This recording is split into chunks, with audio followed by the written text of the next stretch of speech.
ये बिल्कुल एक संभावना है कि कोई अपना रूप बदल सकता है अगर वो चाहे तो। और आज भी ये घटना कई लोगों के द्वारा देखी जाती है, विशेष रूप से हनुमान भक्तों में। तंत्र विज्ञान के कई पहलू हैं। एक वेद इसके लिए समर्पित है।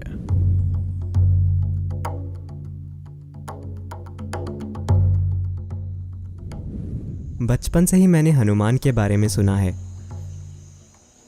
किस बारे में? हनुमान। हनुमान।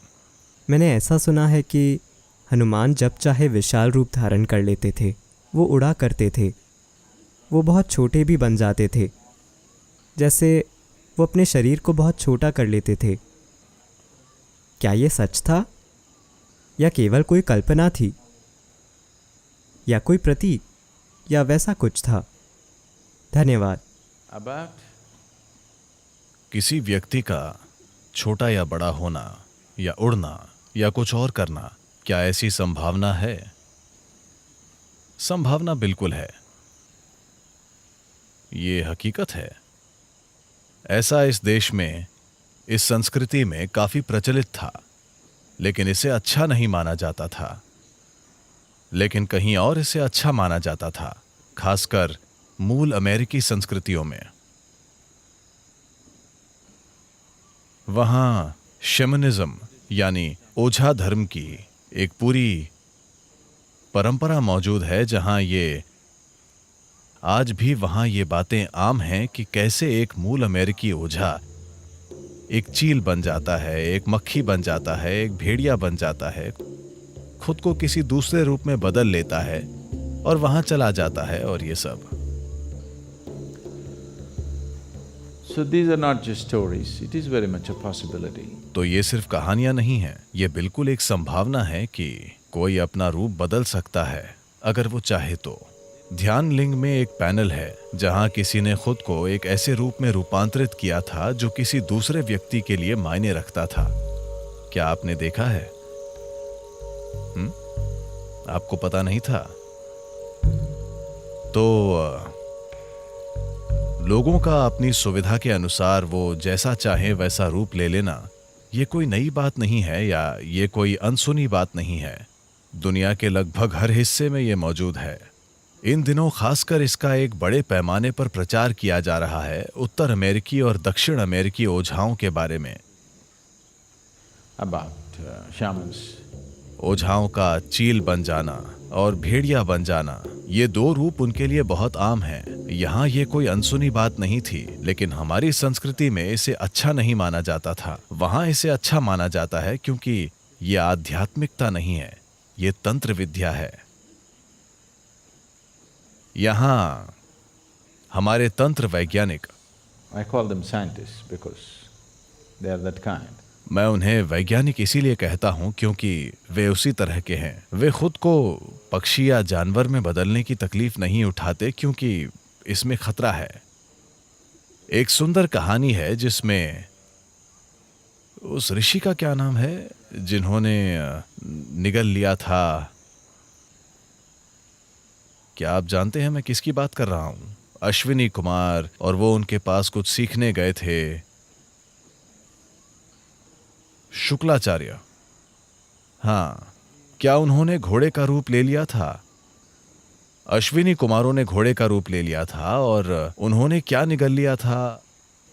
शुक्लाचार्य को, मेरे ख्याल से। तो एक पूरी बड़ी कहानी है जो शायद महाभारत का ही एक हिस्सा है। ये कृष्ण अवतार से जुड़ी कहानी ज्यादा है। तो इतिहास में इस तरह की कई घटनाएं मौजूद हैं, और लेकिन इसे चीजें करने का निचले स्तर का तरीका माना जाता था, क्योंकि जब आप कोई और रूप ले लेते हैं तो इस शरीर को सुरक्षित रखना होता है और इसका हमेशा दुरुपयोग हो सकता है। तो ऐसी घटनाएं हुई हैं जहां किसी ने अपने शरीर को थोड़ी सुरक्षा के साथ वहां छोड़ दिया, और मान लीजिए वो एक चील बन गए और कुछ समय के लिए उड़ते रहे, लेकिन जब वो चील वापस आई तो शरीर वहां नहीं था। तो अब वो चील क्या करेगी? चील आकर यहां बैठती है और कहती है, मैं एक योगी हूं। दयनीय स्थिति है ना। चूंकि आप उड़ नहीं सकते इसलिए आपको लगता है कि चील होना एक बड़ी बात है। चील होना कोई बड़ी बात नहीं है। हालांकि वो ऊंची उड़ती है पर वो हर समय नीचे देखती रहती है। यहां बैठकर ऊपर देखना ज्यादा अच्छा है ऊपर जाकर नीचे देखने के बजाय। वाकई। तो यहां तंत्र वैज्ञानिकों ने दूसरी तरह के तरीके विकसित किए, यानी वो खुद कोई दूसरा रूप नहीं लेते, वो दूसरे रूप चुनते हैं और उन्हें ऐसा बना देते हैं कि वो एक खास तरह से काम करें। वो कोई जानवर चुनते हैं। आमतौर पर एक जानवर जिसका बहुत इस्तेमाल होता है वो है मुर्गी। अरे आपको लगता है कि वो बेकार चली गई? तो वे उसके जीवन को, वो मुर्गी जवान और जीवंत होनी चाहिए, न कि पकी हुई। तो मुर्गी की जान निकाल दीजिए और उस जीव रूप का उपयोग अपने कुछ काम करवाने के लिए कीजिए। बजाय इसके कि आप मुर्गी का शरीर धारण करें, आप नियंत्रित तरीके से उस मुर्गी से चीजें कराते हैं। रिमोट कंट्रोल मुर्गी, ठीक है? एक रिमोट कंट्रोल मुर्गी खुद आपके मुर्गी बन जाने से बेहतर है ना? क्योंकि आपके मुर्गी बनने में खतरा है। आप अपना शरीर छोड़कर गए, आप एक मुर्गी के रूप में बाहर गए और कुछ करने की कोशिश की और आप किसी की तंदूरी चिकन बन गए। तो उन्होंने उन्हीं चीजों को करने के लिए बेहतर, ज्यादा परिष्कृत तरीके विकसित किए। क्या यह संभव है? क्या हनुमान का छोटा बड़ा बनना संभव है? बिल्कुल संभव है। और आज भी यह घटना कई लोगों के द्वारा देखी जाती है, विशेष रूप से हनुमान भक्तों में। हनुमान के भक्तों के बीच रूप बदल लेना आज भी एक बहुत सामान्य बात है, क्योंकि उन्होंने ये चलन शुरू किया था। हनुमान एक सुपरमैन है।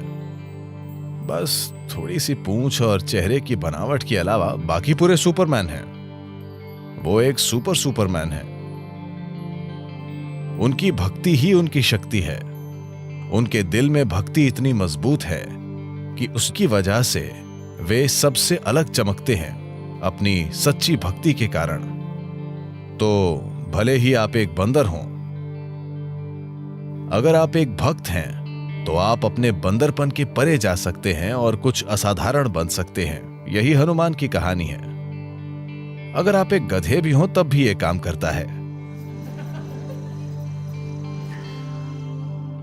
तो हां, तंत्र विज्ञान के कई पहलू हैं। एक वेद इसके लिए समर्पित है। अथर्ववेद पूरा इसी के बारे में है।